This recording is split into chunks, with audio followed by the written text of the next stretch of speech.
फर्जी पासपोर्ट से जुड़ी एक और खबर हम आपको बताने जा रहे हैं। कोलकाता में रूबी मोड़ पर फर्जी पासपोर्ट कांड के खिलाफ पासपोर्ट ऑफिस के सामने कांग्रेस का विरोध प्रदर्शन। इस बीच लगातार फर्जी पासपोर्ट से जुड़े कई खबरें सामने आने के बाद कोलकाता के रूबी मोड़ पर फर्जी पासपोर्ट कांड के विरोध में अब दक्षिण कोलकाता और दक्षिण 24 परगना जिला कांग्रेस कमेटी की तरफ से पासपोर्ट ऑफिस के सामने विरोध प्रदर्शन किया गया। इस प्रदर्शन में पश्चिम बंगाल कांग्रेस के अध्यक्ष शुभंकर सरकार मौजूद रहे। उन्होंने इस कांड की कड़ी निंदा करते हुए कहा है कि राज्य सरकार और संबंधित विभागों से मामले की गंभीरता से जांच की जाए। कांग्रेस नेताओं ने आरोप लगाया है कि फर्जी पासपोर्ट कांड न केवल कानून व्यवस्था के लिए खतरा है बल्कि देश की सुरक्षा को भी चुनौती देता है। प्रदर्शन के दौरान कांग्रेस नेताओं ने प्रशासन से दोषियों को जल्द अरेस्ट करने और इस कांड के पीछे तक के नेटवर्क का खुलासा करने की मांग की है। इस दौरान सैकड़ों कांग्रेस कार्यकर्ताओं ने हिस्सा लिया और नारेबाजी करते हुए फर्जीवाड़े के खिलाफ अपना गुस्सा जाहिर किया। इस विरोध प्रदर्शन से पासपोर्ट ऑफिस के सामने का क्षेत्र पूरी तरह से जाम हो गया। তারা সব পাসপোর্ট পেয়ে যাচ্ছেন। এই পাসপোর্টটা সত্যি তারা পুরো পাসপোর্টটাকে জালিয়াতি করছেন না এই পাসপোর্ট দপ্তরের ভেতরে যারা দালাল আছেন তাদের মাধ্যম দিয়ে, এবং এটা করতে গেলে Aadhaar card, PAN card, ration card এগুলোও তো জালিয়াতি করতে হবে। তাহলে সেগুলোও তো জালিয়াতি হচ্ছে নিশ্চয়ই। এবং কেন্দ্রীয় সরকার কি করছেন, তার আধিকারিকরা পাসপোর্ট দপ্তরে বসে কি করছেন, এইখানেই আমাদের কিন্তু প্রশ্ন যে সাধারণ মানুষ যারা পড়তে যেতে চান, চিকিৎসার জন্য বাইরে যেতে চান, যারা চাকরির জন্য চান, তারা কি করবেন। আমরা সেই কারণেই আমাদের দুই জেলার মধ্যখানে এই অফিসটি পড়ে।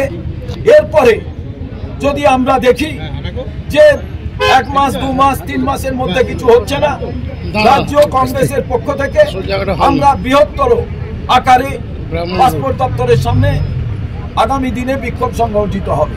কিন্তু তার আগে আমরা সরকারের কাছে এই বিষয়টি, আমাদের বক্তারা তো বলেছেন, আপনারা শুনেছেন, আমাদের মধ্যে আসাফ আলী খান তিনি এআইসিসি সেক্রেটারি, তিনিও এসছেন।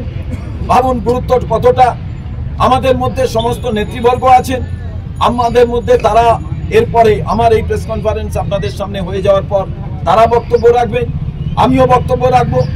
কিন্তু আমার মূল প্রশ্ন, পশ্চিম বাংলার যে বদনাম হচ্ছে, শাসক দল বলছে এটা আননেসেসারি লোকে বদনাম করছে, আবার কেন্দ্রীয় সরকার বলছে ওই রাজ্য সরকারের জন্য জালিয়াতি হচ্ছে। আমরা কেন্দ্রীয় সরকার এবং রাজ্য সরকারকে কাছে জানতে চাইছি এই নাটকটা কতদিন চলবে।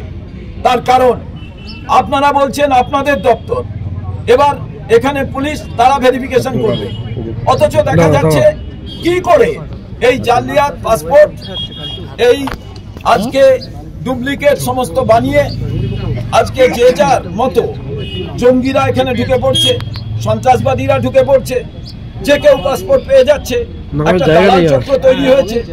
এই জায়গায় আমাদের প্রশ্ন, আর সেই প্রশ্নের আমরা উত্তর পাইনি বলেই আমরা বাধ্য হয়ে এখানে আমাদের এই বিক্ষোভ কর্মসূচি। কোনো সাধারণ মানুষ তাদের যাতে কোনো অসুবিধা না হয় সে কথা আমরা বারে বারে বলছি। আমাদের সমর্থক, আমাদের সাপোর্টার যারা এসেছেন, নেতৃবর্গ, কংগ্রেস এই পাসপোর্ট অফিসের সামনে এসে ধর্ণা দিচ্ছে কেন নেই। আপনারা যারা পাসপোর্ট বানাতে এসেছেন তারা জেনে রাখবেন, এই মিডিয়ার বন্ধুদের মাধ্যমে প্রত্যেক দিন আমরা দেখতে পাচ্ছি বিভিন্ন জায়গা থেকে অনুপ্রবেশকারী ধরা পড়ছে এবং তাদের হাতে জাল পাসপোর্ট ধরা পড়ছে। জাল পাসপোর্ট যখন ধরা পড়ছে, জাতীয় কংগ্রেস আজকে প্রশ্ন করতে এসেছে এই পাসপোর্ট ডিপার্টমেন্টকে। এই পাসপোর্ট ডিপার্টমেন্ট কি ঘুমিয়ে রয়েছে? যেখানে পুলিশ প্রশাসন আছে, আমাদের প্রশ্ন পুলিশ প্রশাসনের কাছে, পাসপোর্টের দুর্নীতি ও জাল পাসপোর্টের চক্র আপনারা কি জানেন না?